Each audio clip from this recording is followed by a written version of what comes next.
If somebody's like, you haven't got a Scooby, it's you haven't got a clue. So Scooby-Doo clue, you haven't got a Scooby. I was like, oh my God, where has this been all my life? Thank you so much for joining me and Odeon Cinemas to talk all things Shazam. So for those who maybe haven't quite heard of Shazam yet, what can they expect to see from the film? They can expect to see a movie about a guy, a young boy of 14, who meets a mysterious wizard who gives him the power, when he says Shazam, to turn into an adult superhero. Shazam! The movie is kind of like Big from the 80s with Tom Hanks meets Superman. You're like a bad guy, right? That boy doesn't know what powers he's got as a man, nor how to use them. Dude, I don't even know how to pee in this thing. It's a joyride.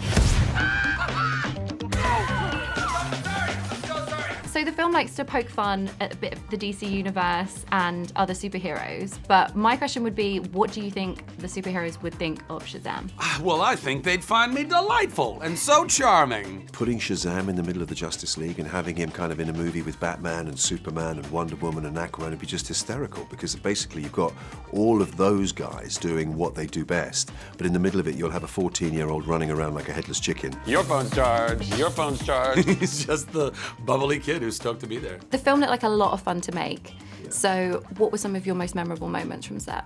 I think the stamina required for the fight sequences. I mean, I was really looking forward to seeing them, and they looked amazing, and I knew they would, but obviously doing them on set, you're on wires, you need to be fit, they're pretty complicated, they take a long time, so everything that's really hard to do in the studio looked amazing. Working with Mark, I'm interested to know, did you pick up on any sort of British slang? I'm sure there was a day when we were talking about some various like Cockney rhyming slang and stuff like that. However, somebody did just teach me Scooby-Doo. So if somebody's like, you haven't got a Scooby, it's you haven't got a clue. So Scooby-Doo clue, you haven't got a Scooby. I was like, oh my God, where has this been all my life? I'm bulletproof. You're dead. I have to ask this because it comes up several times in the film. So, flight or invisibility? Do you know, invisibility. And why? Even though Freddie in the film says that it's really creepy, what I'd actually choose is super speed.